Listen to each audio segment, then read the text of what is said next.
位于北海道札幌的哈德森公司，曾推出过《Bomberman》、《Lord Runner》以及《桃太郎》系列等作品。这些游戏在当时都深受玩家喜爱。凭借强大的开发实力，哈德森从众多厂商中脱颖而出。对于从 FC 时代接触游戏的玩家来说，或多或少都对这家公司留有印象。作为一家电子游戏黎明期起就在业界占据举足轻重地位的厂商，哈德森以高质量的游戏作品获得了当时玩家们的关注。尤其是早在上世纪80年代，哈德森就开创性地引入了类似现代电子竞技的概念。同时，他们对早期个人电脑以及任天堂 FC 的发展也做出了巨大贡献，直接或间接地影响了当时整个游戏界的格局。本期我们就以哈德森的发展历史为主轴，来回顾这家公司从辉煌走向衰落的历史。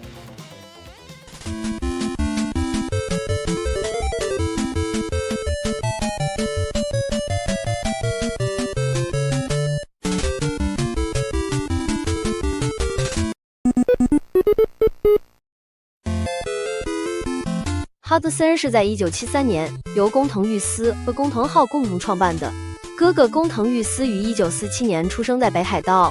在他的学生时代，日本正掀起蒸汽机车热潮，受此影响，他也成为了一名铁道爱好者。上大学期间，他与朋友合作，开始贩卖自己拍摄的蒸汽机车照片。但是没过多久，虽因合作伙伴卷款跑路，生意被迫终止。或许是因为这一打击让他心灰意冷，工藤裕司选择前往名古屋，成为一名上班族。直到26岁那年，他又回到北海道，决定再次挑战蒸汽机车照片的生意。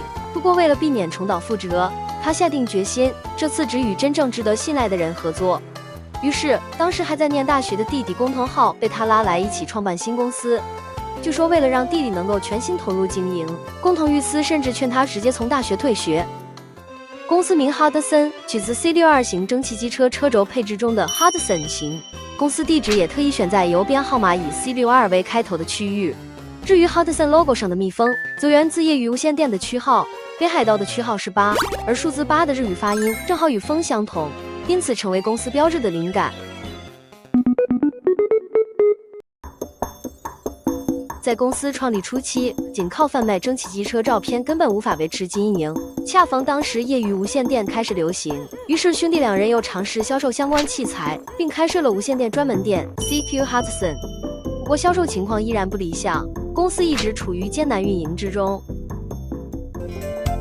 几年后，哥哥工藤裕司从杂志上得知美国正在兴起个人电脑，他对此产生了浓厚的兴趣，于是他把弟弟留在日本，独自前往美国，并以200万日元的价格购入了一台名为 Poly88 的电脑。回国之后，他几乎抛下工作，每天都沉浸在编程学习中。1975年，哈德森的店铺开始销售各类个人电脑，并逐渐成为北海道大学学生们的聚集场地，其中不乏精通电脑的年轻人，例如 Bomberman 的制作人中本伸一，当时是以打工的身份加入公司。任天堂前社长原田聪也曾经经常出入这家店。大家因共同的兴趣聚集在一起，许多大学生或以打工，或以正式入职的身份加入哈德森，公司也由此开始涉足软件开发。不过当时哈德森的财务状况差到几乎随时都可能倒闭。在合作伙伴夏普的建议下，公司决定在当时的电脑杂志月刊 Micon 上刊登广告，并通过邮购的方式销售自制软件。广告的宣传极其成功，很长一段时间里，每天都会有邮局的邮递员拎着装满现金信件的白色大袋子走进哈德森，公司内部甚至亲切地称他们为圣诞老人。这极大提升了哈德森的收益，使其成为日本最早的软件商之一。当时市场上的电脑种类可谓百花齐放，但软件之间几乎完全不兼容，而哈德森的收益中有高达80%都来自 PC 软件的销售。1978年，他们更是推出了日本第一款 PC 游戏。直到1983年，哈德森几乎每个月都能发售20款新软件，几乎垄断了当时的 PC 软件市场。1982年，哈德森在夏普的 MZ700 上开发了日本第一款成人游戏《野球拳》。从今天的眼光来看，与其说是少女，倒更像是土偶。游戏开始前还需要玩家输入自己身上穿了几件衣服。这部作品在2006年由爱好者利用现代技术对画面进行了重制。1983年，日本迪士尼开园，哈德森的员工在游览后受到启发，制作了游戏《迪泽尼大陆》。这是一款通过输入指令来操作的文字冒险游戏。过去的软件销量能突破1万就算大卖，而这款作品却卖出了5万份的惊人销量。它的成功直接影响了哈德森死后的开发方针，与其发布数量庞大的软件，不如集中精力制作高质量的作品。作为日本第一家向其他公司销售电脑软件的公司，哈德森曾为夏普的 MZ80 系列制作过名为 QBasic 的操作系统。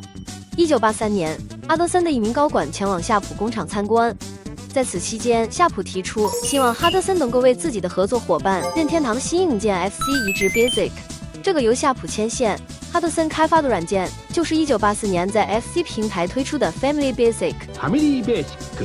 这次的外包合作成为哈德森与任天堂建立联系的重要契机。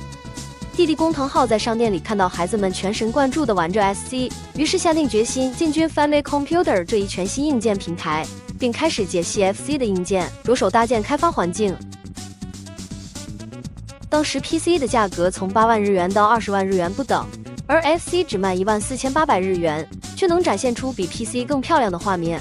PC 软件的平均销量最高不过1万份，而 FC 游戏却能轻松突破几十万。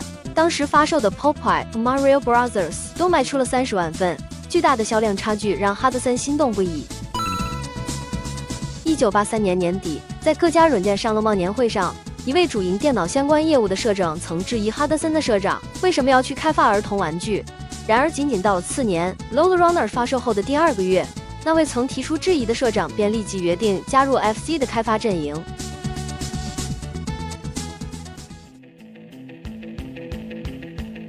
1984年7月，哈德森正式推出了面向 FC 的2款游戏 Nuts and Milk 和 Lode Runner。这2款游戏让哈德森首次进入了 FC 玩家的视野。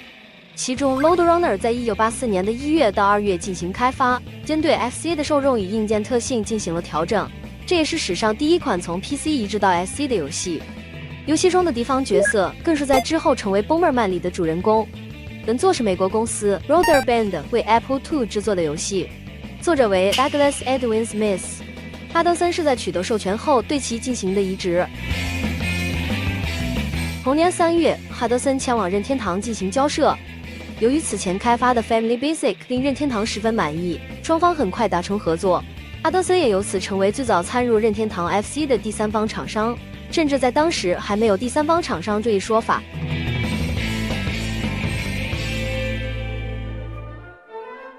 委托任天堂生产游戏卡带、提前支付制造费用和支付权利金等条款，都是在那个时期确立，并被后来加入的厂商所沿用。为了筹措资金，哈德森的社长四处奔走，最终以房屋做抵押，从北海道拓殖银行拿到一笔足以生产30万份游戏的融资，并在当年4月将支票交付给任天堂。游戏发售前 ，Lode Runner 开发负责人中本伸一在一次玩具商学习会上展示了该作。展示结束后，他有些胆怯地向其他公司社长询问销量预估，却被反问他自己认为能卖出多少。中本回答大概2万到3万份吧。以当时 PC 游戏市场的经验来看，这在发售初期几乎是不可能达到的数字，所以他的回答引发了现场一阵笑声。就在这时，突然有个声音说：“这个游戏肯定能卖出50万份，对自己要有信心。”这句话让在场的哈德森相关人员既惊讶又有些受鼓舞。他们的担忧并非没有根据，一旦销量不佳，哈德森就会面临破产。好在结果证明他们赌对了。Lode Runner 最终销量高达110万份，让公司一举摆脱困境，重回正轨。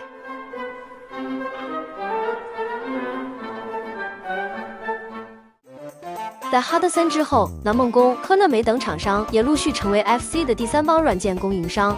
这期间的哈德森也没有彻底放弃原有业务，陆续把许多 FC 上的作品移植到 PC 平台。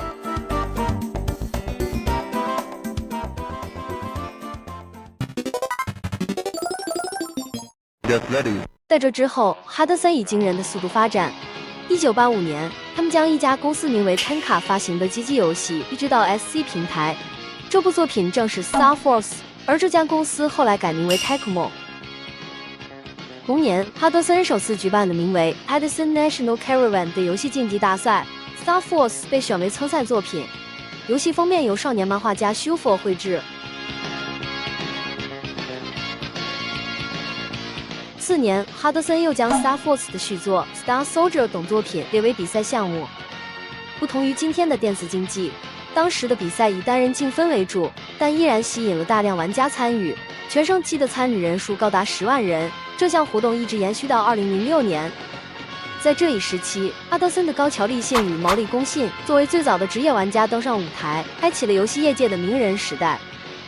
两人在小学生群体中人气极高，哈德森甚至为他们设计了人物设定。以16连击闻名的高桥名人被称为荔枝高桥，而连击数不及高桥但更注重技巧的毛利名人则成为技之毛利。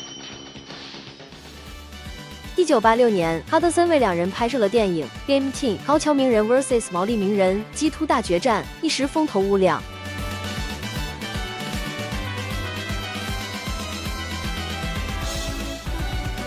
与此同时，哈德森还与漫画杂志 Colo Colo Comic 展开合作。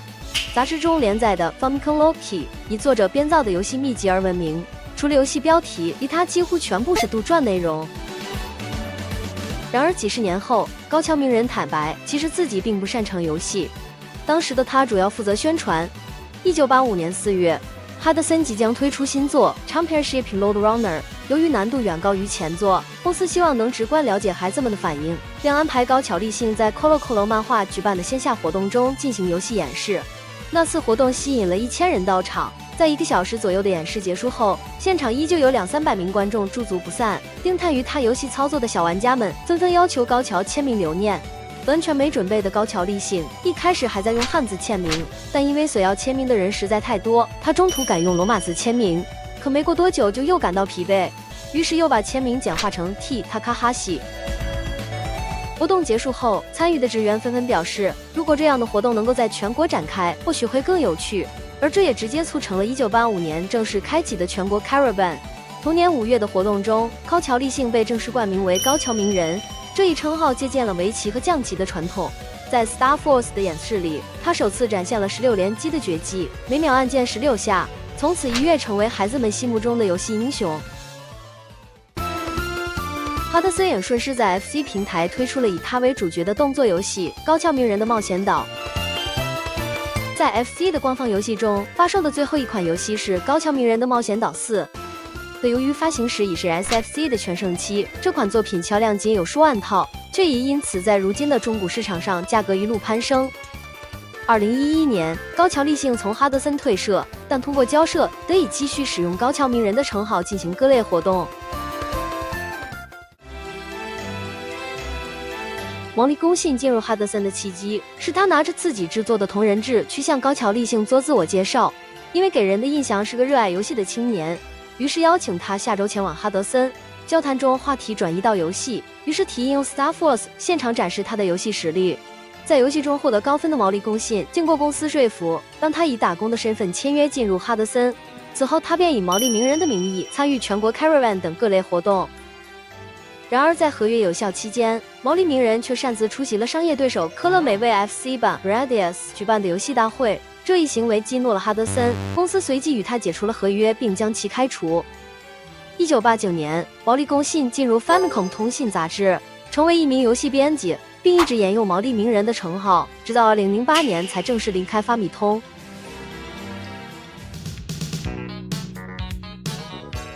受名人热潮影响，当时几乎所有游戏公司都有各自的游戏名人。高桥名人甚至曾在自己主持的电视节目中，以主持人身份走访各家公司的展位，采访各家的名人们。其中较为知名的是来自万代的桥本名人，本名桥本真司。1991年，他从万代离职后，创办了一家专门制作漫改游戏的公司。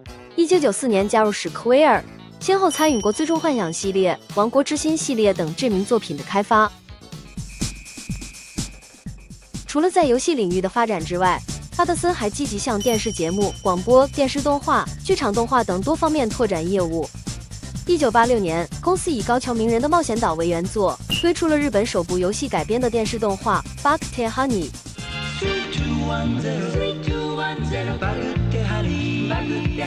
随后还推出了剧场版动画以及同名 FC 游戏。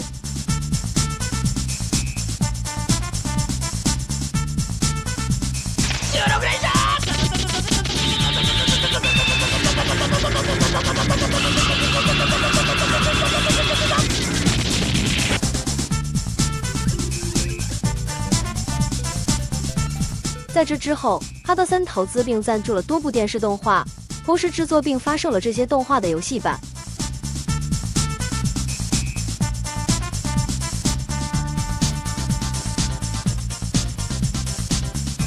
至于投资制作的电视节目，则多以娱乐内容为主，其中也有专门用来宣传公司游戏的节目。可以说，在80年代中期的哈德森，可以将其视为成功游戏软件公司的典范。由于核心用户群体多为低龄玩家，哈德森在游戏设计上格外严谨，避免出现可能令家长产生负面印象的元素。比如在 FC 初代冒险岛的封面设计中，原本被怪物抓住的女性角色，因为胸部过大，被特意加上了一个图标进行遮挡。但即便如此，社长依然觉得不妥，还是担心会让孩子的母亲觉得画面低俗。基于这种考量，哈德森在各种公开媒体上不断强化游戏是健康的娱乐这一理念，努力塑造积极的形象。当时的哈德森是一家工作环境极其自由开放的公司，除了在公司内部摆放了台球桌、麻将桌和其他娱乐设施之外，甚至在公司屋顶还放置了一辆蒸汽火车模型。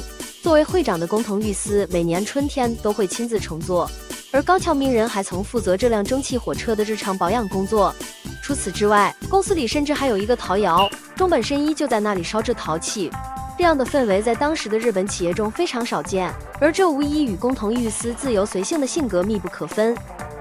另外，在公司决策上，哈德森还遵循着一条颇具特色的惯例，在会议室里决定的议题往往不会成功，只有在酒柜上决定的事才更有可能实现。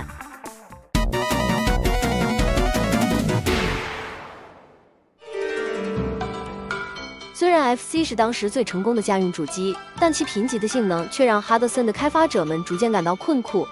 以中本伸一为首的团队希望能够在不受硬件束缚的环境下开发游戏。最初他们的提案是通过在游戏卡带中加入特殊芯片来强化游戏表现，但随着讨论的深入，这个想法逐渐演变成开发一台全新主机。最终他们决定与 NEC 的子公司 NEC Home Electronics 共同研发新硬件。1987年10月，哈德森与 NEC 共同开发的 PC Engine 正式发售，由 NEC Home Electronics 负责发行，而哈德森则以第一方的身份为这台主机制作了大量游戏。与此同时，哈德森与爱普生合作研发了 PC Engine 的全新存储媒介。在30数指加入研发后，这款产品被正式命名为 HuCard。与当时市面上的卡带相比， HuCard 体积更轻薄，几乎和信用卡大小相当，更便于保管。容量方面，从最初的128KB 起，到后期最高的2.5兆。主机本身也因为采用了轻薄的卡片设计而变得更小巧。另外，主机电源启动时会锁死游戏卡片，只有在断电的状态下才能进行插拔。虽然 PCE 同样搭载的是8位元 CPU， 但在运行速度、声音表现、发色数以及精灵处上远超 FC 与世嘉 Mark III， 堪称性能怪兽。正因如此 ，PCE 能够实现高品质的街机游戏移植。早期作品中的则功夫以大比例的角色给当时的玩家带来了极大的冲击。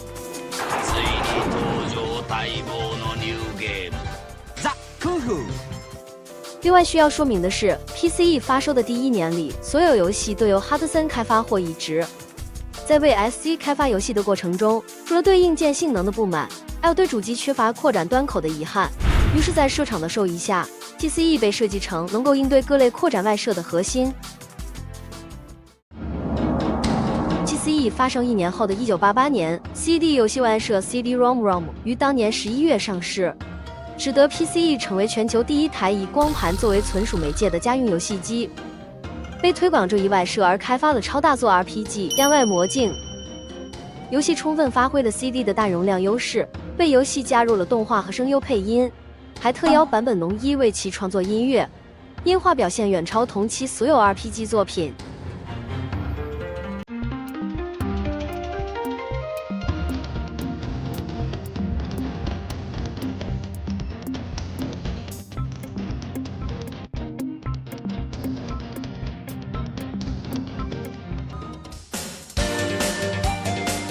另一款主推 CD 外设的游戏是伊苏12。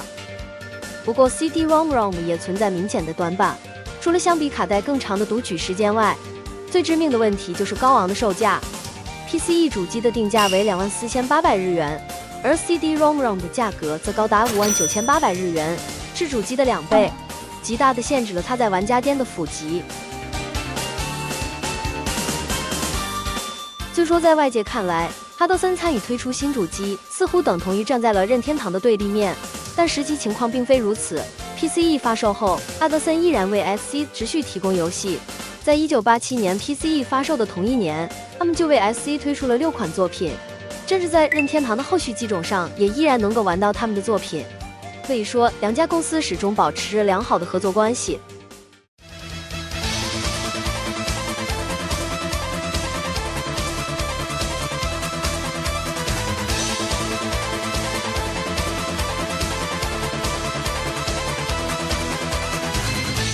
凭借优秀的硬件性能，加上 NEC 强大的销售渠道 ，PCE 的全球销量最终达到了1300万台，其中日本市场销量为584万台，而在北美则以 TurboGrafx-16的名字发售。在1992年 ，PCE 更是一度成为日本市场占有率仅次于任天堂 SFC 的主机。虽然它没能撼动任天堂在日本的统治地位，但凭借面向核心玩家的定位 ，PCE 仍然取得了相当亮眼的成绩，并赢得了一批忠实拥趸。而在1990年12月1日，哈德森还推出了 PC Engine GT 掌机，这台掌机几乎可以运行所有的 HuCard 的游戏。另外，哈德森在1991年为了培养电脑程序员和设计师，成立了株式会社 Hudson Computer Designers School， 并开办了同名学校，专注于游戏相关人才的培养。前期学制为1年制，只有最后一期是2年制，每年都会将毕业生的作品整合到一张 Super CD-ROM 专用 CD 上。由于这些 CD 属于非卖品，在收藏界极为抢手。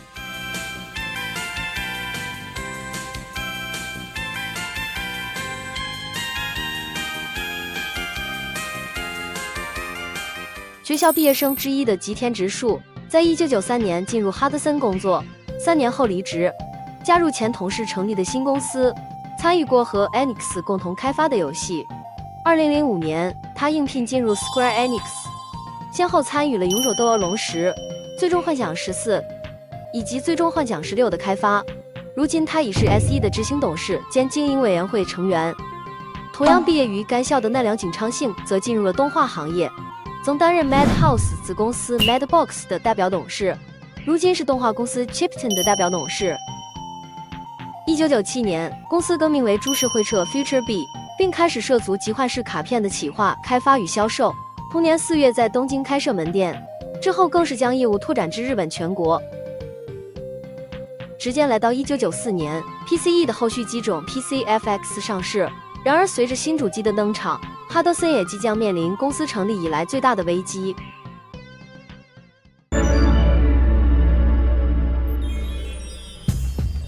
1994年年末，3款次世代主机相继登场。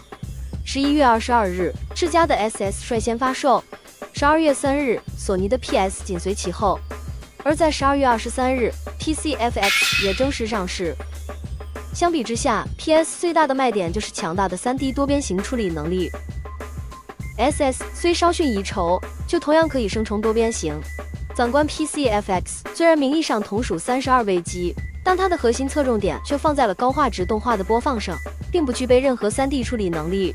在 PCFX 发售前，时任哈德森常务董事的中本伸一曾在 PCE 专门制 PC Engine Fan 的采访中表示，虽然现在多边形技术备受关注，但正因如此，我们希望 PCFX 能通过强化视频播放机能，开辟一个全新的切入点。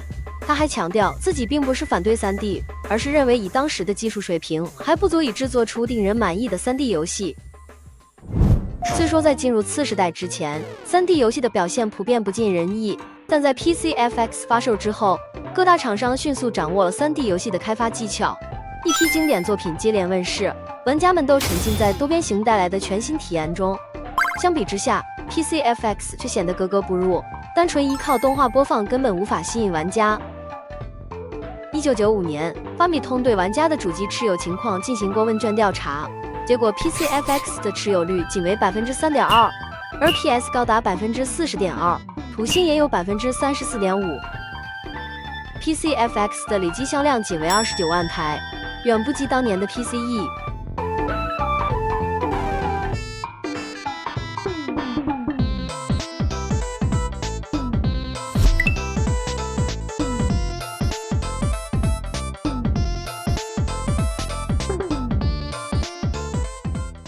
更糟糕的是，1997年11月，哈德森的主要合作银行北海道拓殖银行宣布破产，直接导致公司资金运转受阻。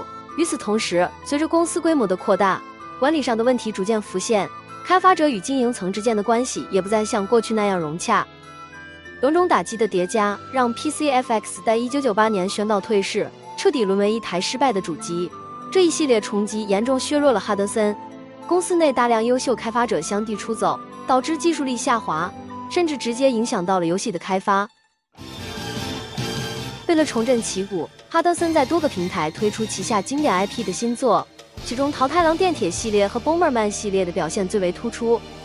同时，他们还为任天堂代工开发了 N64 上的 Mario Party 系列，并开始涉足手機遊戲領域。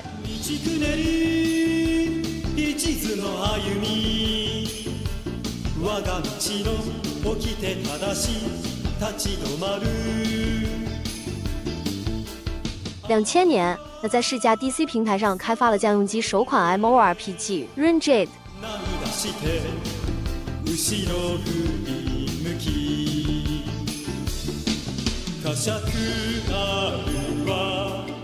然而，这些努力依然无法扭转困境。2001年，哈德森接受科乐美的投资，两家公司达成资本联盟。2004年，工藤兄弟正式放弃经营权，由新社长接手，但颓势依旧难以改变。终于在2005年，哈德森成为科乐美的连接子公司。2007年，公司从北海道搬迁至东京的 Gokyo Midtown。2008年，负责开发 Mario Party 的核心成员纷纷移籍至任天堂旗下的 ND Cube。同年，哈德森在 Wii 上发售了游戏 Sega Sport Wii 的 Sports， 全球销量达277万份，并随后被系列化。2011年，科乐美取得哈德森100%的股权，哈德森成为科乐美的完全子公司。同年，除了高桥名人之外，桃太郎电铁的主要开发人员也选择了离职。2015年，桃太郎电铁之父佐久间晃离开科乐美，并公开宣布该系列的终结。不过之后经业内人士调解，佐久间晃与科乐美修复了关系。2012年，哈德森被科乐美正式吸收合并，哈德森品牌自此消失。2年后的2014年元旦，哈德森官网正式关闭，这间拥有40年历史的厂商彻底退出了历史舞台。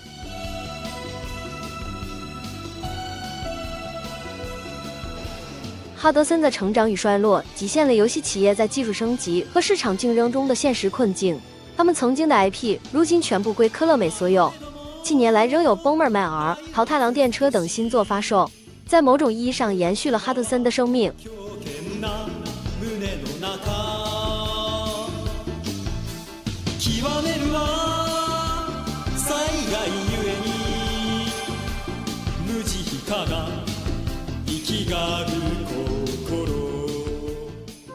关于哈德森的沉浮史就到这里，如果你觉得内容还不错，请别忘了点赞、订阅、留言。这里是玩到的 Nail， 我们下个游戏再见。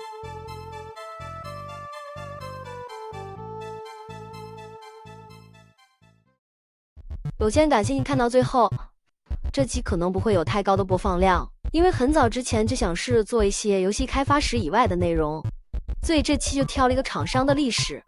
其实大厂也想做，但是大厂的内容好多人都做过，所以不太想做别人已经嚼烂的东西。假如以后能挖出对我自己，至少对我自己来说我不知道的新内容的话，可能才会做吧。